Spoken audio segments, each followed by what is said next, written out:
Hello friends, ad hoc GPSC Vision IAS lecture સિરીઝમાં આપ સૌનું ફરીથી સ્વાગત છે. કરંટ અફેર્સ ઓગસ્ટ 2020માં આપણે એન્વાયરમેન્ટ પોર્શન જે છે એના વિશે આજના લેક્ચરમાં ચર્ચા કરવાની છે.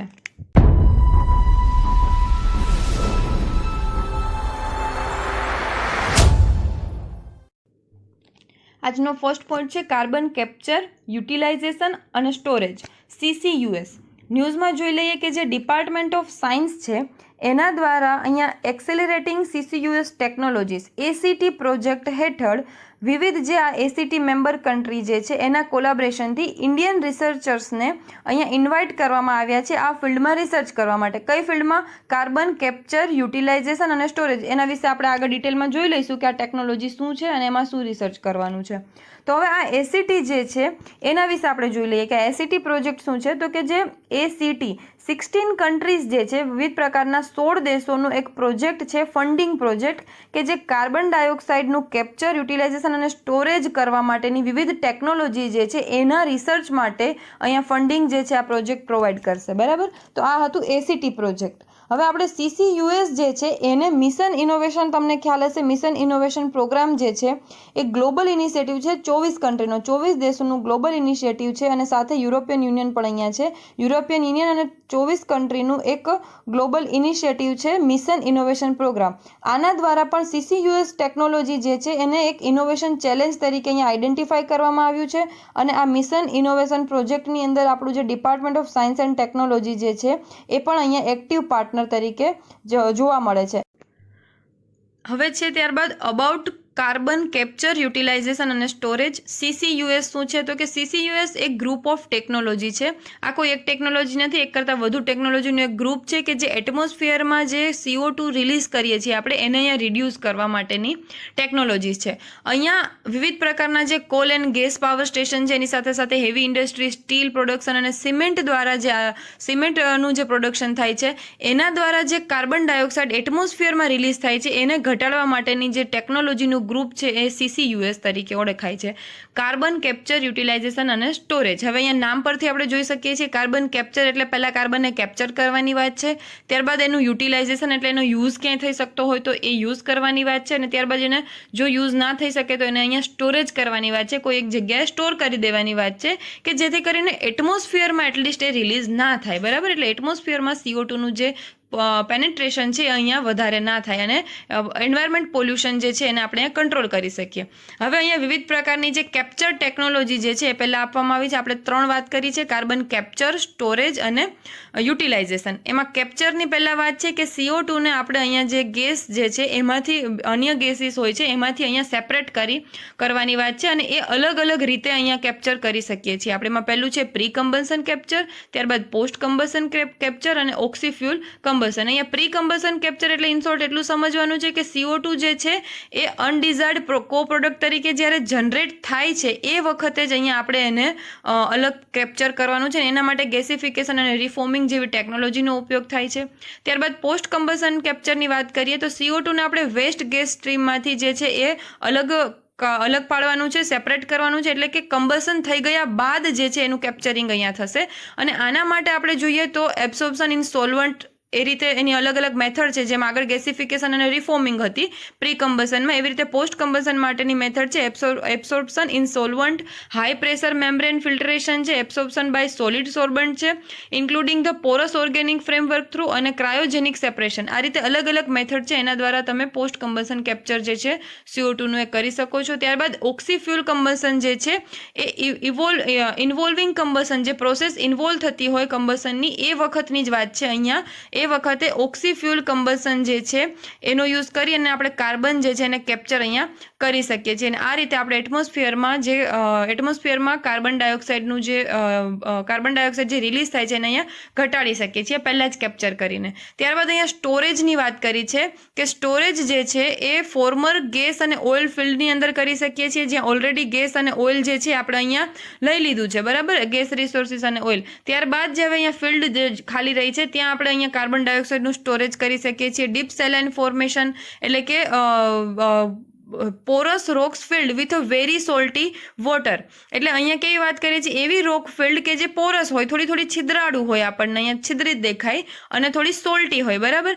આ પ્રકારની જે રોક ફિલ્ડ હોય ત્યાં આપણે કાર્બન ડાયોક્સાઇડને સ્ટોર કરી શકીએ છીએ, એની અંદર મૂકી શકીએ છીએ. કોલ બેડ ફોર્મેશનની વાત કરી છે અને આ સાથે જે ઓશન બેડ છે, આ રીતે અલગ અલગ રીતે એને આપણે સ્ટોરેજ કરી શકીએ છીએ. ત્યારબાદ હવે યુટિલાઇઝેશનની વાત કરીએ તો સ્ટોરેજના એક અલ્ટરનેટિવ ઓપ્શન તરીકે આપણે જે ઓલરેડી કેપ્ચર કરેલો CO2 છે એને આપણે કોઈ અલગ અલગ ઉપયોગમાં પણ લઈ શકીએ છીએ, એનો કોમર્શિયલ યુઝ પણ કરી શકીએ છીએ, બરાબર. એટલે આપણે જ્યારે CO2ને કેપ્ચર કરીએ ત્યારબાદ આપણે એને સ્ટોરેજ કરી શકીએ છીએ. જો સ્ટોર ના કરવો હોય તો એનું કંઈક અલગ જગ્યાએ યુટિલાઇઝ કરી શકીએ છીએ, ઉપયોગ કરી શકીએ છીએ, અને એને બ્રીફલી જોઈ લઈએ કઈ કઈ જગ્યાએ આપણે એને ઉપયોગ કરી શકીએ છીએ. તો ફૂડ એન્ડ ડ્રિંક ઇન્ડસ્ટ્રીમાં યુઝ થઈ શકે છે, પ્રિઝર્વેટિવ્સ હોય, પેકેજિંગ ગેસ હોય, તો આવી રીતે વિવિધ પ્રકારે ફૂડ એન્ડ ડ્રિંક ઇન્ડસ્ટ્રીમાં યુઝ થઈ શકે છે, ફાર્માસ્યુટિકલ ઇન્ડસ્ટ્રીની અંદર યુઝ થઈ શકે છે. આ ઉપરાંત જે કોન્ક્રીટ બિલ્ડિંગ મટીરિયલ્સ છે, ઇવન CO2ના યુઝ દ્વારા આપણે એને વધારે સ્ટ્રોંગ જે બિલ્ડિંગ મટીરિયલ છે એ અહીંયા બનાવી શકીએ છીએ. ઓઇલ અને કોલબેડ મિથેન જે એની રિકવરી છે એને એન્હાન્સ કરી શકીએ છીએ, વધારે ઝડપથી કોલબેડ મિથેન અને ઓઇલ જે છે એને અહીંયા રિકવર કરી શકીએ છીએ CO2ના યુઝ દ્વારા. કેમિકલ પ્લાસ્ટિક ફ્યુલ્સના પ્રોડક્શનમાં યુઝ થઈ શકે છે, મિનરલ કાર્બોનેશનની અંદર, આ ઉપરાંત બાયોફ્યુલ્સ પ્રોડક્શનની અંદર પણ યુઝ થાય છે. ઇવન હવે ઘણી બધી એવી ટેકનોલોજીસ પણ અત્યારે ડેવલપ થઈ રહી છે કે જેના દ્વારા આપણે CO2 થ્રુ આપણે પાવર જનરેશન કરી શકીશું, બરાબર. CO2 બેઝડ એક સ્ટીમ સાયકલ જે છે એ હેલ્પ કરશે પાવર જનરેશન, જે ટર્બાઇન જે છે એને વધુ એફિશિયન્ટલી આપણે રન કરાવી શકીએ એના માટે CO2નો યુઝ થાય. આ રીતની જે વિવિધ ટેકનોલોજી જે છે એ પણ અત્યારે હાલમાં ડેવલપ થઈ રહી છે. તો આ હતું એનું યુટિલાઇઝેશન. અને ત્યારબાદ આપણને CCUS જે છે કઈ રીતે બેનિફિટ છે આપણા માટે, કઈ રીતે એ આપણને ફાયદારૂપ છે એ જોઈ લઈએ. તો અહીંયા બેનિફિટમાં પહેલું છે ઇમિશન રિડક્શન, બરાબર. કે જે CO2નો આપણો મેઇન એમ જ એ હતો ને, અહીંયા CCUSનો મેઇન એમ શું હતો કે ઇમિશન જે છે અહીંયા ઓછું થશે, વાતાવરણની અંદર જે આપણે ઇમિટ કરીએ છીએ કાર્બન ડાયોક્સાઇડ અહીંયા ઘટી જશે. ઇન્ટરનેશનલ એનર્જી એજન્સી જે છે એણે અહીંયા એવું અનુમાન લગાવેલું છે કે આ ટેકનોલોજી દ્વારા આપણે 2050 સુધી જેટલું ઇમિશન ઘટાડવું છે ને, CO2નું ટાર્ગેટ જે છે એનો 16% આપણે ઘટાડો જે છે ફક્ત CCUS ટેકનોલોજીમાં રિસર્ચ કરીએ અને જો એને યુઝ કરીએ તો આપણે કરી શકીએ છીએ. 2050 સુધીના ટાર્ગેટના 16%, એટલે કે ઇમિશન રિડક્શન થશે. ત્યારબાદ જે નેગેટિવ ઇમિશન પાવર પ્લાન્ટ છે એ ક્રિએટ કરવામાં પણ અહીંયા ઉપયોગી જે છે એ આ ટેકનોલોજી થઈ શકે છે. નેગેટિવ ઇમિશન એટલે શું કે CO2નું ઇમિશન થશે તો નહીં, આ ઉપરાંત CO2નો યુઝ થશે, એટલે કે જે ઓલરેડી વાતાવરણમાં હશે એને પણ આપણે અહીંયા એબ્ઝોર્બ કરી અને એને અહીંયા યુઝ કરશું. તો આ રીતે નેગેટિવ ઇમિશન પાવર પ્લાન્ટ્સ જે છે એમાં અહીંયા ઉપયોગ થઈ શકે છે. અને આ જે ટેકનોલોજી જે છે હાલમાં અત્યારે ડેવલપિંગ ફેઝની અંદર છે. ત્યારબાદ એડિંગ ઇકોનોમિક વેલ્યુ એડ થાય છે. આપણે વાત કરી કે કઈ રીતે useful chemical fuels, commercial importance, આપણે યુટિલાઇઝેશન જે કર્યું એની જ અહીંયા વાત છે કે વિવિધ પ્રકારના યુટિલાઇઝેશન દ્વારા આપણે એને ઇકોનોમિક વેલ્યુ પણ આપી શકીએ છીએ. એનરિચિંગ કોન્ક્રીટ જે છે એને વધારે સ્ટ્રોંગ બનાવી શકીએ છીએ અહીંયા CO2નો યુઝ કરીને. ન્યૂ ગ્રીન જોબ જે છે એ પણ આ ફિલ્ડની અંદર જે છે એ ક્રિએટ થશે, બરાબર છે. તો આ હતા એના બેનિફિટ્સ CCUS ટેકનોલોજીના. હવે કન્સર્ન જે છે એ જોઈ લઈએ કે કઈ કઈ આપણને પડકારો પણ નડી શકે છે અને કઈ કઈ અહીંયા ઇસ્યુઝ જે છે આના રિલેટેડ છે. તો કન્સર્નમાં અહીંયા પહેલું છે હાઈ કોસ્ટ, એટલે કે ખૂબ જ ખર્ચાળ જે છે આ CCUS જે છે આપણા માટે ખૂબ જ ખર્ચાળ અહીંયા સાબિત થશે, કારણ કે આ ટેકનોલોજીની લિમિટેશન છે અમુક, બરાબર. ત્યારબાદ એક્સ્ટ્રા એનર્જીની જરૂર પડે છે. આમાં જે મટીરિયલ જે જરૂર પડે છે જેમ કે કાર્બન કેપ્ચરિંગ માટે, ટ્રાન્સપોર્ટ માટે, ઇન્ફ્રાસ્ટ્રક્ચર માટે, આ બધાના કોસ્ટ જે છે ખૂબ જ વધારે છે. CCUS ટેકનોલોજી જે છે એ હજુ હાલમાં કોસ્ટ ઇફેક્ટિવ નથી, બરાબર. જેમ કે ઓક્સીફ્યુલ કમ્બશનની વાત કરીએ તો એમાં ઓક્સિજનની જે જરૂર પડે છે તો એ ખૂબ જ અહીંયા એક્સપેન્સિવ થઈ જાય છે. તો નોર્મલી જે પ્રોડક્શન અહીંયા ઇન્ડસ્ટ્રી કરતી હોય એના કરતાં તો એને જે આ CO2નું કેપ્ચર કરવાની ટેકનોલોજી છે અને એનું ઇન્ફ્રાસ્ટ્રક્ચર બધું બનાવવું પડે, ટ્રાન્સપોર્ટ કરવું પડે, આ દરેકનો જે કોસ્ટ જે છે ખૂબ જ વધી જાય છે. એટલે ટૂંકમાં આ કોસ્ટ ઇફેક્ટિવ પ્રોસિજર છે નહીં. એન્વાયરમેન્ટ ઇમ્પેક્ટની વાત કરીએ તો આપણે અહીંયા ઓવરઓલ આપણો મેઇન એમ શું છે, CO2ને અહીંયા ઇમિશન ઘટાડવું, બરાબર, કે જેથી કરીને એન્વાયરમેન્ટને અહીંયા આપણે ફાયદો થાય, કે એન્વાયરમેન્ટનું પોલ્યુશન જે છે ઘટાડી શકીએ. હવે અહીંયા થાય છે શું કે deep C storage of CO2 જે છે એ કરીએ આપણે તો એનાથી ઘણી વખત એસિડિફિકેશનની જે સમસ્યા છે એ થઈ શકે છે. એસિડિટી જે છે પાણીની એ વધી જશે સીમાં, અને યુટ્રોફિકેશનની સમસ્યા પણ અહીંયા થઈ શકે છે કે જેથી કરીને મરાઇન ઓર્ગેનિઝમ જે છે એને અહીંયા વધારે ને વધારે નુકસાન થશે. અહીંયા અહીંયા એસિડિફિકેશન એટલે એસિડની જે પેનેટ્રેશન છે એ વધી જશે, અને યુટ્રોફિકેશન એટલે શું તો કે સુપોષણ. યુટ્રોફિકેશનનું ગુજરાતી થાય છે સુપોષણ, અને એનો મિનિંગ થાય છે કે જ્યારે વધારે પડતા ન્યુટ્રિયન્ટ્સ જે છે એ જ્યારે કોઈ ન્યુટ્રિયન્ટ્સ અથવા તો મિનરલ્સ જે છે એ કોઈ વોટર બોડીને મળે છે, કોઈ વોટરને મળે છે, એ વખતે ત્યાં એલ્ગી બૂમ થાય છે. બહુ જ બધી એલ્ગી જે છે વધી જાય છે, કારણ કે એને અહીંયા પોષણ વધારે મળતું હોય છે, બરાબર, ન્યુટ્રિયન્ટ્સના કારણે. તો અહીંયા હવે જે CO2 આપણે અહીંયા એડ કરીશું એના લીધે થઈને વધારે એલ્ગી બૂમ થઈ શકવાના ચાન્સીસ છે, અને જેના કારણે હવે જે ટોટલ બીજું ઓક્સિજન અને આ જે બધું હતું એ અહીંયા કોણ કેપ્ચર કરી લેશે વોટરનું, તો કે આ એલ્ગી, આ શેવાળ જે થઈ ગયો છે એના કારણે જે મરાઇન લાઈફ છે, નીચેના જે રહેતી અંદર માછલીઓ છે કે જે જીવ છે અંદરના જીવજંતુ, એ દરેકને અહીંયા ઓક્સિજન જે છે ઓછો મળશે. તો આ જે આખી પ્રક્રિયા અહીંયા થાય છે એને આપણે યુટ્રોફિકેશન તરીકે ઓળખીએ છીએ. એટલે કે યુટ્રોફિકેશન એટલે સુપોષણની પ્રક્રિયાના કારણે જે એલ્ગી જે છે એ અહીંયા વધી જશે, શેવાળ જે છે એ વધવાના ચાન્સીસ અહીંયા આપણને જોવા મળે છે. એટલે એક વખત આપણે અહીંયા એન્વાયરમેન્ટને અહીંયા પ્રોટેક્ટ કરવા જઈએ છીએ, અને બીજી બાજુ અહીંયા એન્વાયરમેન્ટ ઉપરથી આપણું વધારે બગડે છે. લોંગ ટર્મ ઇફેક્ટ જે છે CO2ના ઇન્જેક્શનની, જ્યારે આપણે લાર્જ ઓશન એરિયાની અંદર એને કરીએ છીએ ત્યારે એને હજી આપણે સ્ટડી કરી નથી કે ભાઈ એનું ઇમ્પેક્ટ જે છે શું થશે, બરાબર, કે લાંબા ગાળે આ જે CO2 ને ઇન્જેક્ટ કરી દીધું છે આપણે ઓશનની અંદર, તો એનું આપણે અહીંયા શું કરશું. એટલે આ સ્ટોરેજની અંદર આપણે જોયું હતું ને કે આપણે કોઈ એક લેન્ડની અંદર અથવા તો કોઈ ઓશન બેડની અંદર આપણે આને ઇન્જેક્ટ કરવાનું છે. તો હવે લાંબા ટાઈમે એની શું અસર થશે અહીંયા સ્ટડી નથી કરેલી. ત્યારબાદ લીકેજ જે છે એ થવાના ચાન્સીસ વધી શકે છે, કે જ્યાં આપણે કોઈ એક લેન્ડ છે, જ્યારે રોકની વાત કરી હતી કે કોઈ સેલાઇન રોક હોય, પોરસ રોક, એની અંદર આપણે એને અહીંયા ઇન્જેક્ટ કરીને સ્ટોર કરી શકીએ છીએ. હવે જો એમાંથી એ લીકેજ થઈ જશે તો એ વખતે જે અસર થશે એનું આપણે શું કરીશું. તો આ રીતનું જે છે એ આપણને કન્સર્ન અહીંયા રહી શકે છે. ત્યારબાદ બેનિફિટ આપણને એકચ્યુઅલી જે છે CCUSના, કે જે આ ટેકનોલોજીના, કે CO2ના આપણે અહીંયા ઘટાડવાનો છે એટમોસ્ફિયરમાંથી. ટૂંકમાં પોલ્યુશન જે છે, એર પોલ્યુશન, એ અહીંયા ઘટાડવાનું છે. એ ઇવન અહીંયા એવું જોઈ શકાય છે કે જે CCUSની લાઈફ સાયકલ ચેન છે ને એમાં અન્ય ગેસીસ બીજા જે છે એ એટલા રિલીઝ થશે ને કે એકચ્યુઅલી જે આપણે બેનિફિટ મેળવવા ઈચ્છીએ છીએ એ આપણને અહીંયા મળશે જ નહીં, બરાબર. એના સિવાયના અન્ય પોલ્યુટન્ટ્સ જે છે અહીંયા એન્વાયરમેન્ટમાં આપણને ઇમિટ થતા દેખાય છે. તો આ રીતે એનું જે ઓરિજિનલ બેનિફિટ હતું એ અહીંયા આપણું જે એમ હતો એ અહીંયા આપણને પૂરો થતો દેખાતો નથી. એટલે ટૂંકમાં અહીંયા એવું છે કે એક સાંધતા 13 તૂટે છે, બરાબર. એટલે આ વસ્તુ થઈ રહી છે. હવે વે ફોરવર્ડની વાત કરીએ કે તો આપણે હવે આમાં શું કરવું જોઈએ. તો કે CCUSનું જે એન્વાયરમેન્ટ ઇમ્પેક્ટ છે એને અહીંયા આપણે ઇવોલ્યુટ કરવું જોઈએ, એનું વિશ્લેષણ કરવું જોઈએ કે ખરેખર આ ટેકનોલોજીનો જો યુઝ કરીશું તો એન્વાયરમેન્ટ અને ઇકોનોમિક બેલેન્સ સાથે એને કઈ રીતે આપણે આનો યુઝ પોઝિટિવલી કરી શકીએ એની અહીંયા ખાતરી કરવાની જરૂર છે, અને જે કેરફુલી આની એન્વાયરમેન્ટ ઇમ્પેક્ટ જે છે એને અહીંયા ઇવોલ્યુટ કરવાની જરૂર છે. આ ઉપરાંત જે કોસ્ટની વાત કરી હતી કે એનર્જી એફિશિયન્ટ, કોસ્ટ ઇફેક્ટિવ અને એનર્જી એફિશિયન્ટ જે એને આપણે વધારે બનાવી શકીએ એના માટે ફર્ધર રિસર્ચ કરવાની જરૂર છે, બરાબર. હાલમાં જે CCUS ટેકનોલોજી આપણે યુઝ કરીએ છીએ એ અત્યારે કોસ્ટ ઇફેક્ટિવ નથી, તો વધારે રિસર્ચ કરીને આપણે એને કોસ્ટ ઇફેક્ટિવ બનાવી શકીએ છીએ. આ ઉપરાંત આપણે વાત કરી હતી કે જેનું લોંગ ટર્મ સ્ટોરેજ જે કરીએ છીએ તો એની ઇફેક્ટ શું થશે એ આપણને ખ્યાલ નથી, તો એને પણ અહીંયા સ્ટડી કરવાની જરૂર છે. ઓવરઓલ એક જે સ્ટ્રેટર્જી છે એ ગવર્મેન્ટ દ્વારા બનાવવી જોઈએ, એક પાથવે જે છે CCUS ઇન્ડસ્ટ્રી કઈ રીતે એને લાગુ કરશે એના માટે એક આખી સ્ટ્રેટર્જી અને જે પોલિસી છે એ બનાવવાની જરૂર છે.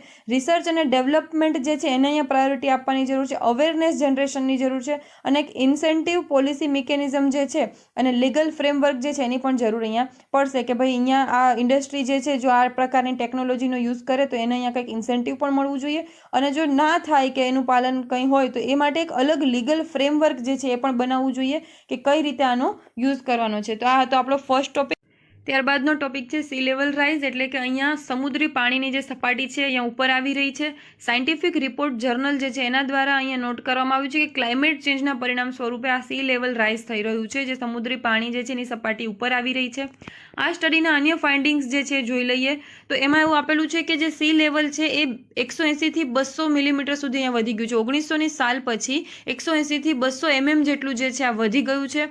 આ ઉપરાંત 2100 સુધીની અંદર 0.5 થી 0.7% જે છે દુનિયાનો લેન્ડ એરિયા, વર્લ્ડનો જે જમીની વિસ્તાર જે છે એ અહીંયા કોસ્ટલ જે અવારનવાર આવતા જે ફ્લડિંગ છે, કોસ્ટલ ફ્લડિંગ, એના રિસ્ક પર હશે 2100ની સાલ સુધીમાં. આ રીતે જો સી લેવલ વધતું રહેશે તો ત્યારબાદ વાત કરીએ છીએ કે 2100 સુધીની અંદર જે ગ્લોબલ પોપ્યુલેશન જે છે એના 128થી 171 મિલિયનથી લઈ હાલમાં જે કોસ્ટલ ફ્લડિંગથી ઇફેક્ટેડ જે લોકો છે 128થી 171 મિલિયન છે, જે 2100 સુધીમાં 176થી 287 મિલિયન સુધી એ આંકડો પહોંચવાની શક્યતા અહીંયા બતાવી છે. આ ઉપરાંત આના કારણે જે અવારનવાર આવતા કોસ્ટલ ફ્લડ જે છે એનાથી ઇકોનોમિક લોસ જે છે એનું અહીંયા અનુમાન લગાડવામાં આવ્યું છે કે 6 થી 9 ટ્રિલિયન સુધીનું જે ઇકોનોમિક લોસ થઈ શકે છે કે જે ગ્લોબલ જીડીપીના 12 થી 20% હશે. ત્યારબાદ આપણે આના રીઝન જોઈ લઈએ કે આજે સમુદ્રી સપાટી જે છે સમુદ્રનું પાણી એની સપાટી ઉપર કેમ આવી રહી છે. તો પહેલું છે થર્મલ એક્સપાન્શન. કોઈ પણ વસ્તુ ગરમ હોય એ જગ્યા વધારે રોકે. તમે તપેલીમાં એક પાણી ભરશો, જ્યારે ઠંડુ હશે એ જગ્યા રોકશે, એના કરતાં એને ગરમ કર્યા બાદ જગ્યા થોડીક વધારે રોકશે. તો હવે ક્લાઇમેટ ચેન્જના કારણે, ગ્લોબલ વોર્મિંગના કારણે શું થઈ રહ્યું છે કે સમુદ્રના પાણીનું તાપમાન વધી રહ્યું છે, જેના કારણે થઈ અને એ જે જગ્યા ઓક્યુપાય કરેલી છે એ ઓટોમેટિક થોડીક વધી ગઈ છે. પાણી એટલું જ છે પણ અહીંયા ઓટોમેટિક શું થાય છે, થર્મલ એક્સપાન્શનના કારણે સપાટી અહીંયા ઉપર આવી રહી છે. બરાબર, એક તો આ રીઝન છે. મેલ્ટિંગ ગ્લેશિયર્સ, જેમ કે આપણે હિમાલયન ગ્લેશિયર લઈ લઈએ, આ ઉપરાંત અન્ય જે નોર્થ અમેરિકા બાજુના જે ગ્લેશિયર છે, સાઇબેરિયા બાજુના કેનેડામાં રશિયામાં ઉપર જે સાઇબેરિયન જે વિસ્તાર છે એના જે ગ્લેશિયર છે એ બધા પીગળી રહ્યા છે, અને એના કારણે જે પાણી એનું જે પાણી મેલ્ટ થઈ અને સમુદ્રમાં જઈ રહ્યું છે એના કારણે પણ અહીંયા સમુદ્રની સપાટી વધી રહી છે. આ ઉપરાંત ગ્રીનલેન્ડ અને એન્ટાર્કટિકાના જે આઈસ શીટ્સ જે છે, અલગ અલગ જે બરફની પાટો છે એ અહીંયા પીગળી રહી છે, એના કારણે પણ આપણને જે સી લેવલ જે છે રાઇઝ થતું જોવા મળે છે.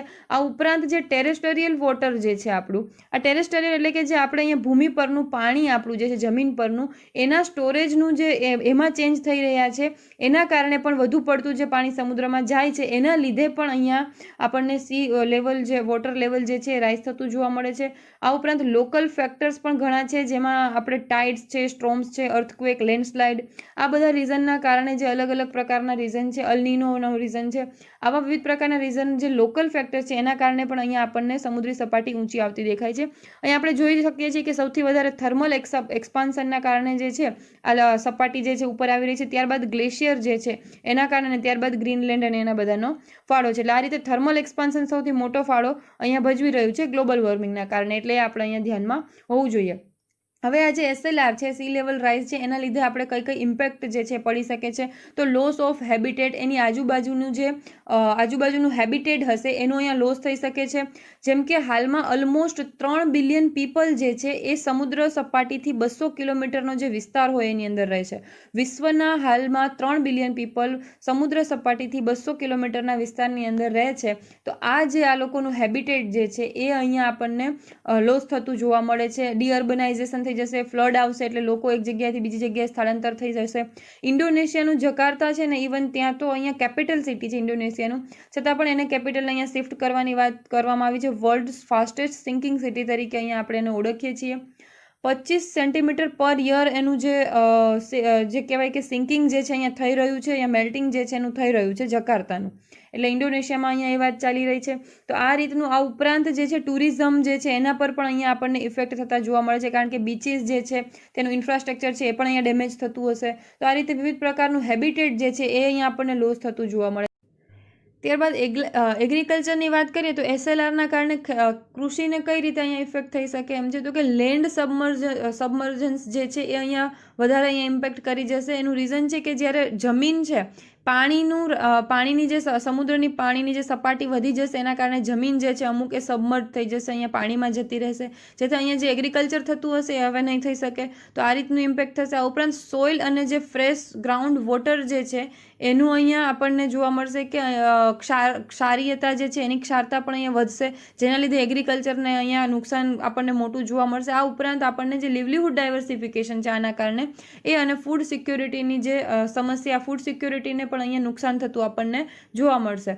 ત્યારબાદ કોસ્ટલ ફિશરીઝ અને એક્વાકલ્ચર જે છે એને કઈ રીતે ઇમ્પેક્ટ કરશે. નેગેટિવ ઇફેક્ટ જે છે એસએલઆરની ફિશરીઝ પર અહીંયા ઇનડાયરેક્ટ થશે. બરાબર, કઈ રીતે, તો કે હેબિટેટ જે છે, કોરલ રીફ ડિગ્રેડેશન થશે, પરવાળા જે છે એનું ડિગ્રેડેશન થઈ જશે, અને જે વોટર ક્વોલિટી જે છે એ ઘટશે. અને આ ઉપરાંત જે ત્યાં સોઇલ જે છે એનું પણ અહીંયા ત્યાંની જે સોઇલ છે એની ક્ષારીયતા થશે. એના કારણે થઈને જે ફિશ જે છે, જે દરિયાઈ જીવો છે એ અહીંયા એ એન્વાયરમેન્ટમાં રહી નહીં શકે, અને આના લીધે થઈને કોસ્ટલ ફિશરીઝ અને એક્વાકલ્ચરને પણ અહીંયા ઇમ્પેક્ટ જે છે આપણને ખરાબ રીતે થતું જોવા મળે છે. ત્યારબાદ સ્મોલ આઇલેન્ડ જે છે એને અહીંયા કઈ રીતે અસર થશે? સ્મોલ આઇલેન્ડની વાત કરીએ તો અહીંયા એક નાના એવા વિસ્તારમાં અહીંયાથી શરૂ થતું હોય, અહીંયા પૂર્ણ થઈ જતું હોય. આ રીતના જે આઇલેન્ડ છે એમાં અહીંયા જે લેન્ડ અને દરિયાનો રેશિયો જે છે એ આપણને ખ્યાલ હોય છે કે કઈ રીતે ખૂબ જ નાનો હોય છે, બરાબર. લેન્ડનો ભાગ જે છે બહુ ઓછો હોય છે અને ચારે તરફ દરિયો હોય છે. માલદીવ્સની જ વાત કરીએ. હવે આ પ્રકારના વિસ્તારમાં જ્યારે આ રીતની લેન્ડ સબમર્જન્સની પ્રક્રિયાઓ જ્યારે થશે સી લેવલ રાઇઝના કારણે, ત્યારે અહીંયા પર આના પર આપણને ખૂબ જ વધારે જે છે અસર થતી જોવા મળશે. એગ્રીકલ્ચર લેન્ડ હોય, એ લોકોનું ક્રિટિકલ ઇન્ફ્રાસ્ટ્રક્ચર જે છે કોસ્ટલ એરિયાની આજુબાજુ, હવે એ નોર્મલી તો એ આખો દેશ જ કોસ્ટલ એરિયા છે એવું કહી શકાય. હવે દરેક જગ્યાએ ઇન્ફ્રાસ્ટ્રક્ચરને કોઈ વસ્તુ હશે તો એને અહીંયા ઇમ્પેક્ટ આપણને ખરાબ જોવા મળશે. ત્યારબાદ સ્ટ્રોમ જે છે, વાવાઝોડા જે છે અહીંયા વધારે તીવ્ર આપણને જોવા મળશે. વધારે પાવરફુલ જે છે હરિકેન્સ જે છે એ બધા વધારે પાવરફુલ જોવા મળશે અને એના કારણે એની આજુબાજુનો જે વિસ્તાર છે એમાં ઇકોનોમિક અને અન્ય પણ ઇફેક્ટ જે છે આપણને થતી જોવા મળશે. ડિજિટલ એક્સક્લુઝન, જે કોસ્ટલ એરિયા પર જે ઇન્ફ્રાસ્ટ્રક્ચર આપણે ડિજિટલ ઇન્ફ્રાસ્ટ્રક્ચર અહીંયા સેટઅપ કરેલું હશે એને પણ અહીંયા ખરાબ અસર થવાના કારણે એ વિસ્તારમાં ડિજિટલ એક્સક્લુઝનની સમસ્યા પણ સર્જાઈ શકે છે. મેરીટાઈમ ડિસ્પ્યુટ્સ જે છે થઈ શકે છે. હવે અહીંયા મેરીટાઈમ ડિસ્પ્યુટ કઈ રીતે થઈ શકે છે? તો કે બેઝ લાઇન જે છે એ જ અહીંયા ચેન્જ થઈ જશે. હવે નોર્મલી બેઝ લાઇન કઈ રીતે નક્કી થતી હોય છે? જેમ કે આ રીતે આપણું અહીંયા કોસ્ટ જે છે, બરાબર, કોસ્ટ લાઇન, અને આ રીતે અહીંયા દરિયો હોય, પાણી.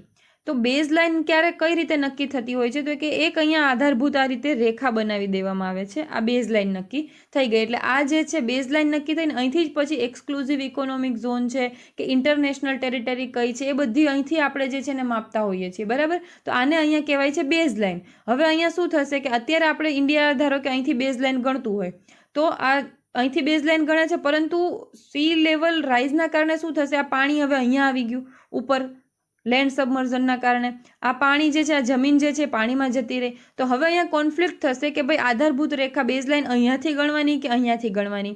એટલે જે આ national convention on law of seas જે છે યુએનનું યુનિક્લોઝ, એના આધારે જે બેઝ લાઇન ગણવામાં આવે છે એના પણ અહીંયા હવે ડિસ્પ્યુટ જે છે થતા જોવા મળશે.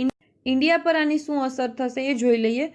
તો સદીના અંત સુધીમાં 3.5 ઇંચથી લઈને 34 ઇંચ સુધીનું જે કોસ્ટ આપણું જે સી લેવલ રાઇઝ છે એ આપણને અહીંયા જોવા મળી શકે છે. તો આ ભારત પર અસર હતી. ત્યારબાદ વે ફોરવર્ડ જોઈ લઈએ,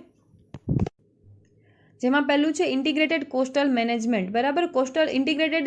કોસ્ટલ મેનેજમેન્ટ કરવાની જરૂર છે. કોસ્ટલ રેગ્યુલેશન ઝોનની વાત કરી છે.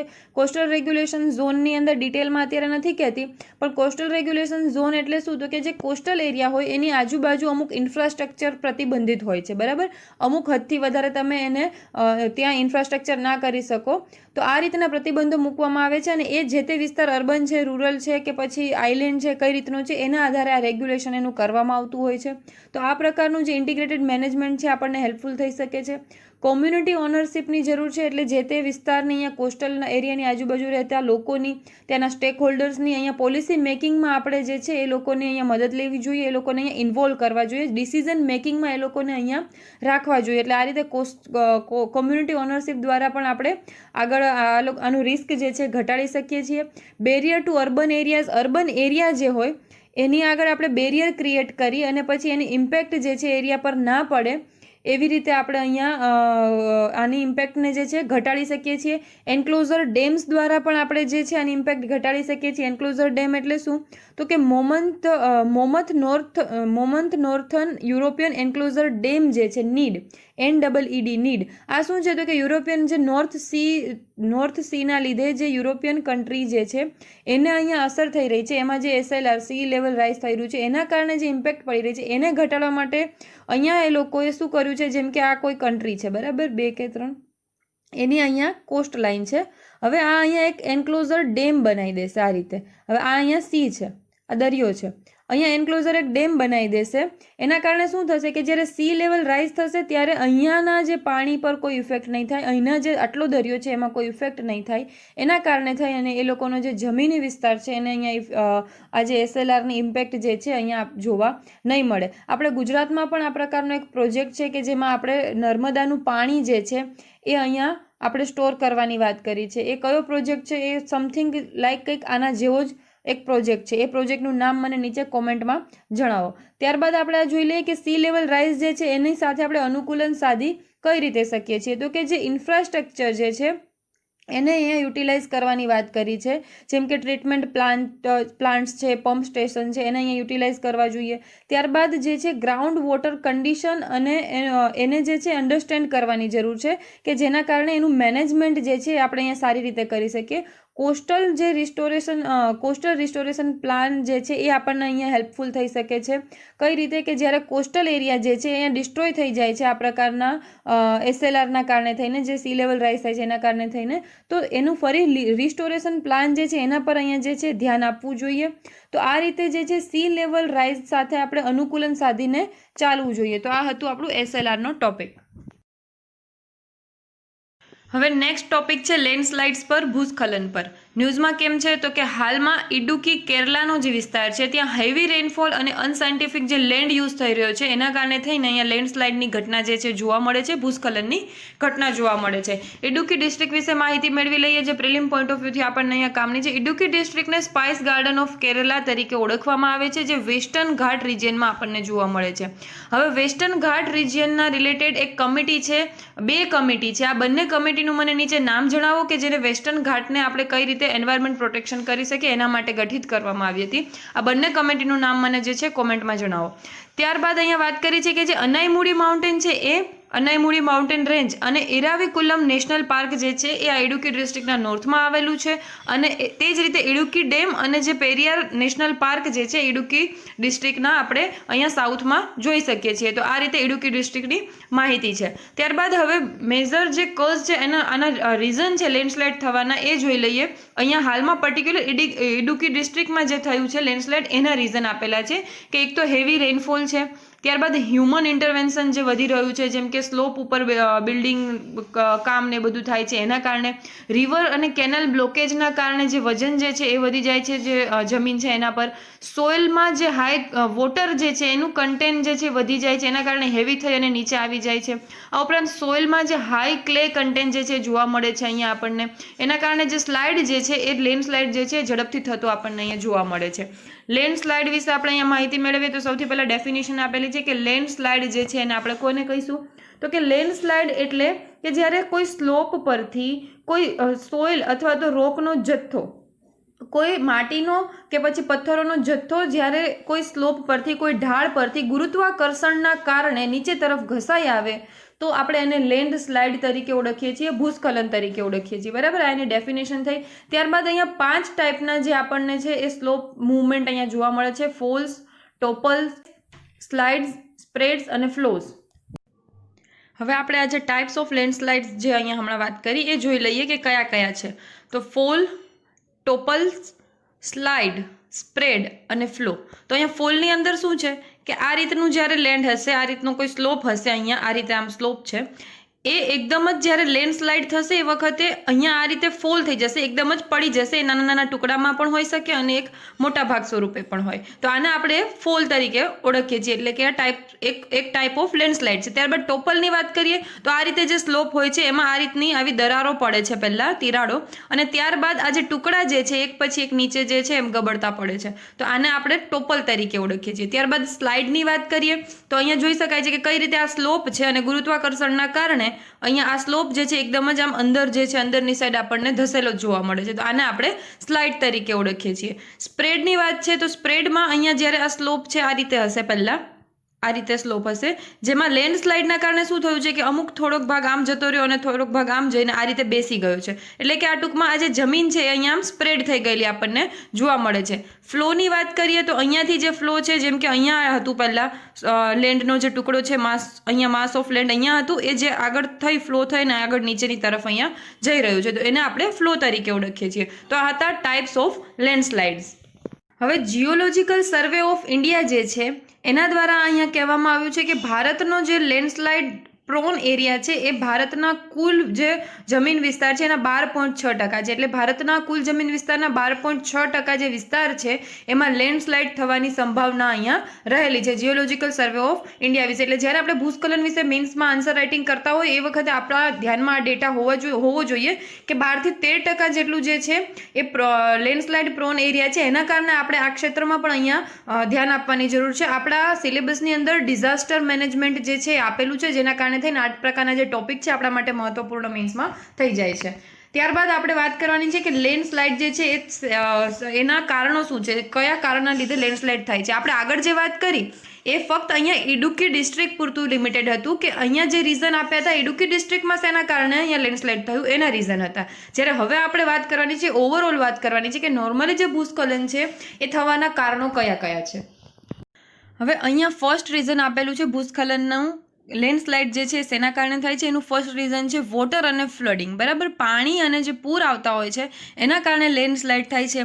કઈ રીતે? તો કે પાણી જે છે એ જ્યારે અહીંયા વધારે પડતું પાણી આવે છે, એટલે કે વધારે પડતો હેવી રેનફોલ થાય અથવા તો પૂરના કારણે જ્યારે કોઈ સ્લોપ પર પાણી આવે છે ત્યારે હવે તમે વિચારો કે આ બે આ પ્રકારના રોક્સ જે છે એકબીજા પર આ રીતે પડેલા છે. બરાબર, હવે આ અને આ રોકની વચ્ચે અમુક ફ્રિક્શન હશે, અમુક ઘર્ષણ હશે કે જેના કારણે આના પર અટકેલો છે. હવે પાણી આવવાના કારણે શું થશે કે નોર્મલી આ રોક જે છે એ અને આની વચ્ચેનું જે ફ્રિક્શન છે, ઘર્ષણ છે, ઘટી જશે અને સ્મૂથલી આ બીજો રોક ઉપરનો જે છે એ સ્લોપમાં નીચે જે છે ઘસી જઈ શકે છે. બરાબર, એટલે આ રીતે પાણીના કારણે લેન્ડસ્લાઇડ થાય છે. બીજું અહીંયા એવું કીધું છે કે અમુક જે ક્લેવાળી એટલે માટીવાળા જે સ્લોપ હોય છે એની અંદર જ્યારે પાણી આવે છે ત્યારે ઉપરથી આપણને ખ્યાલ હશે કે માટી હોય એની અંદર પાણી થોડું જાય તો ઉપરથી વધારે એ ગંઠાઈ જાય અને ચોટી જાય એકબીજા સાથે. તો આવા ટાઈમે સ્લોપ ઉપરથી સ્ટેબિલિટી આવી જાય છે અને લેન્ડસ્લાઇડના ચાન્સીસ ઘટી જાય છે. પરંતુ જ્યારે આ પાણી થોડુંક વધારે પડતું થઈ જાય છે ત્યારે આ જે સેન્ડ છે એમાં એનું વજન વધી જાય છે અને આ વધારે વજનના કારણે શું થાય છે તો કે નીચે જે ગ્રેવિટેશનલ ફોર્સ જે છે, ગુરુત્વાકર્ષણ બળ જે છે એ વધારે વજનના કારણે અહીંયા વધારે લાગે છે અને નીચે તરફ આ વસ્તુ આવી જાય છે અને આ રીતે ફરીથી વોટરના કારણે જ લેન્ડસ્લાઇડ આપણને થતું જોવા મળે છે. અર્થક્વેકની વાત કરી છે કે અર્થક્વેકના કારણે જે ઉપરનું ક્રસ્ટ હોય છે, જે પૃથ્વીમાં ઉપરની સપાટી એની સપાટીમાં અહીંયા વાઇબ્રેશન થાય. બરાબર, હવે આ વાઇબ્રેશનના કારણે જે સ્લોપ છે એના પરના જે રોક હોય છે કે જે માસ ઓફ સેન્ડ હોય છે એ આ નીચે તરફ આ રીતે ઘસાઈ આવે છે અને આના કારણે પણ લેન્ડસ્લાઇડ થતું જોવા મળે છે. આપણી ઇન્ડિયન પ્લેટ જે છે એ આપણને ખ્યાલ છે યુરેશિયન પ્લેટ તરફ અહીંયા મૂવ થઈ રહી છે અને એના કારણે જ આપણને અહીંયા વેસ્ટર્ન ઘાટ જે છે એના પર વધારે સ્ટ્રેસ પડે છે અને લેન્ડસ્લાઇડ જે છે અહીંયા થઈ રહ્યા છે. ત્યારબાદ વાઇલ્ડ ફાયર એટલે જંગલમાં જે આગ લાગે છે અને ડિફોરેસ્ટેશનના કારણે પણ આપણને અહીંયા લેન્ડસ્લાઇડ થતું જોવા મળે છે. કઈ રીતે?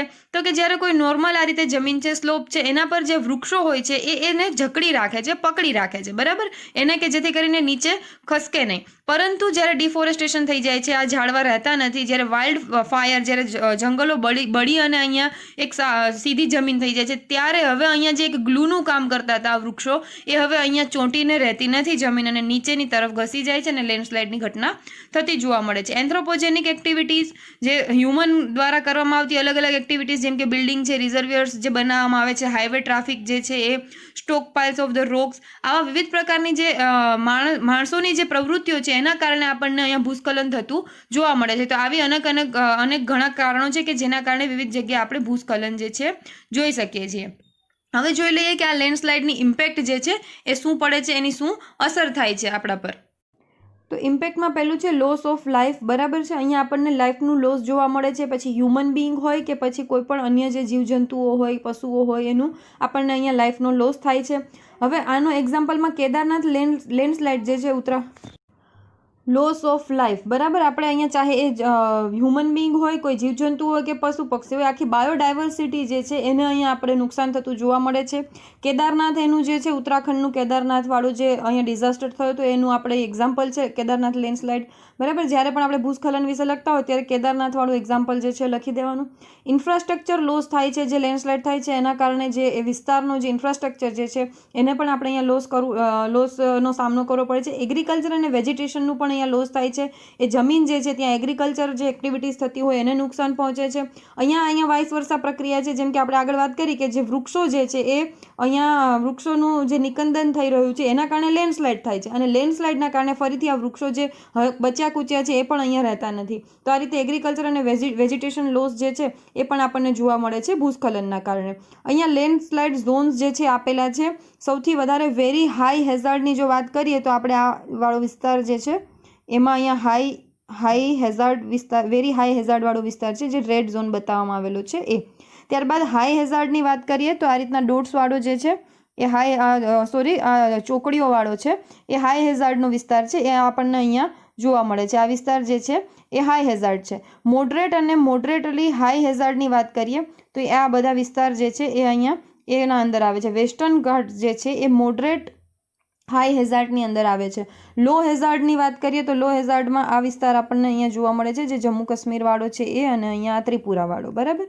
ત્યારબાદ વેરી લો હેઝાર્ડ એટલે જે અન્ય ભારતનો વિસ્તાર છે, વેરી લો હેઝાર્ડ એટલે આપણને એટલીસ્ટ અહીંયા એ ખ્યાલ હોવું જોઈએ કે આ વાળો જે માઉન્ટેનીય વિસ્તાર જે છે એ વધારે ને વધારે લેન્ડસ્લાઇડ પ્રોન વિસ્તાર જોવા મળે છે. આ બાજુ પણ અહીંયા વેસ્ટર્ન ઘાટના કારણે ને અહીંયા હિમાલયના કારણે, બરાબર.